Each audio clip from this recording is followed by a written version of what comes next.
Welcome to the deep dive. Today we're plunging into a really fascinating passage. Yes, we are. We're looking at verses 31 through 35 of Surah Al-Baqarah in the Qur'an. Exactly. Foundational stuff. Truly foundational. Takes us right back to the story of Adam's creation, peace be upon him. And what's amazing is how much they touch on themes we still, grapple with. Absolutely. Things like knowledge, humility, Obedience is a big one. and that danger of arrogance. It's all there. It really is. So the specific verses again are Al-Baqarah 2.31 to 35. Right.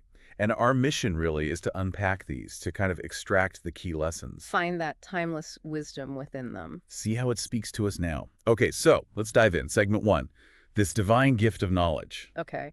Verse 31 kicks it off. And he taught Adam the names, all of them. The names, all of them. That sounds comprehensive. It is. And it's generally understood as way more than just, vocabulary. Not just labeling things. No. It Yeah. implies a really deep understanding, insight into the essence of things, their nature, their purpose, how everything connects. Wow. So, unlocking the operating system of creation, almost. That's a great way to put it. It's a profound level of insight. It really elevates Adam, and by extension, humanity, doesn't it? Immediately. It highlights our unique potential, our capacity for understanding. And for you listening, if you're someone who loves learning, getting those aha moments, Yeah, connecting the dots. this verse really speaks to that innate human drive to know, to understand. It really does. And that understanding, that gift, leads directly to the next verse, verse 32. Which is the angel's response. Exactly. They said, "Exalted are you. We have no knowledge except what you have taught us. Indeed, it is you who is the knowing, the wise." Now, this is fascinating. It really is. You have these incredibly powerful, intelligent beings, the angels, Close to the divine, beings of light. and they immediately say, "We only know what you taught us." Total humility. They acknowledge their limits instantly. No pretense, no ego, just you are the source of all knowledge. It's a profound lesson. True wisdom starts with recognizing what you don't know. That's such a key point. It's not about pretending to know everything. Quite the opposite. That humility, that recognition of the vastness of divine knowledge, is like the fertile ground needed to receive more wisdom. So for you, maybe feeling overwhelmed by information sometimes? Which is easy to feel these days. Right. This suggests it's okay, actually it's wise, to just acknowledge, wow, there's so much I don't know. Absolutely. It kind of flips the script on feeling inadequate about knowledge, doesn't it? Humility is strength there. It really does. Okay, so that leads us to verse 33. Adam is now asked to share his knowledge. Yes. He said, "O Adam, inform them of their names." And when he had informed them of their names, he said, "Did I not tell you that I know the unseen of the heavens and the earth, and I know what you reveal and what you have concealed?" So Adam demonstrates the knowledge he was given. He does. He shares it with the angels. It's like a validation of the gift he received. A practical demonstration. Exactly. And then Allah makes that powerful statement. About knowing the unseen, the hidden, what's revealed, what's concealed, everything. Everything. It underscores his absolute omniscience. Nothing is hidden from him. What does that imply for us, you think, in terms of seeking knowledge or just living? Well, I think it highlights the huge importance of sincerity.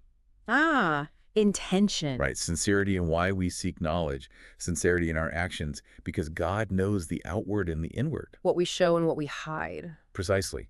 It encourages us to look beyond the surface, doesn't it? To be genuine. And to understand there are always deeper layers. God sees them all. Always.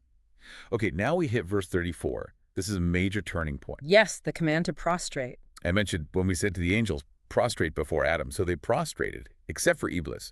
He refused and was arrogant and became of the disbelievers. Okay, first, that prostration is crucial to understand. It wasn't worship, right? Absolutely crucial. Worship is for Allah alone. This was an act of honor, of respect. Recognizing the special status and knowledge Allah gave Adam. Exactly. And the angels embodying obedience, they did it immediately. But not Iblis. No, Iblis refused. And the reason given is clear. Arrogance. He thought he was better. Made of fire, Adam from clay. That whole justification. Right. It wasn't a lack of information. It was pride, raw arrogance, and a direct refusal of a command. And the consequence is immediate and severe. Became of the disbelievers. It's stark. It shows just how destructive arrogance and disobedience are. That pride can literally blind you to truth, even when it's right in front of you. Like that person, who just won't listen because they think they know best. But on a cosmic scale. With eternal consequences. It's a powerful cautionary tale. Definitely. A timeless warning about pride. Okay, so that brings us to the final verse in this block, verse 35. Yes.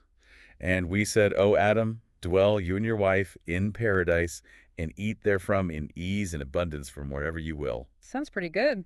Paradise, abundance, ease. Incredible blessings, complete freedom, essentially. There's always a but, isn't there?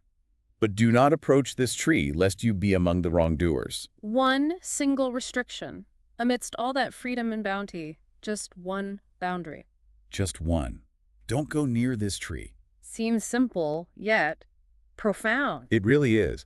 What strikes me is that even in paradise, in perfection, the principle of obedience is still central. Responsibility still exists, even with immense blessings. Exactly. Freedom and blessing are tied to respecting boundaries, even if you don't fully grasp the why behind the boundary immediately. It's a test of trust, maybe, and adherence to guidance. I think so.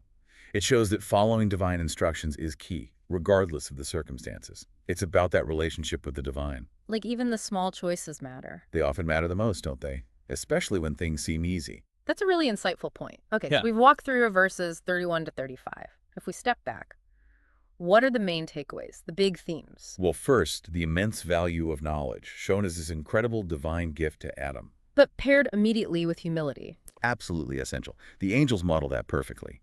Knowledge without humility is dangerous. Then there's the core theme of obedience. Yes, obedience to God's guidance, even when it's a single instruction in the midst of plenty. Contrasted starkly with the devastating consequences of disobedience driven by arrogance. The fall of Iblis is the ultimate example of that. Pride literally leads to the fall. And finally, this idea that blessings come with responsibility. Right, freedom is an absolute license. It involves respecting limits. It's a really rich tapestry woven into just these 5 verses. Incredibly rich.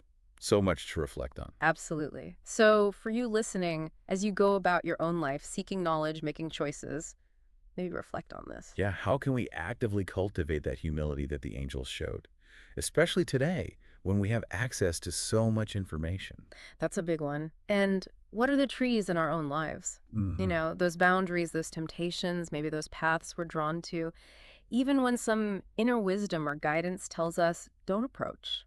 What things test our obedience and trust? Definitely something to really chew on. How do these ancient lessons play out for us right now?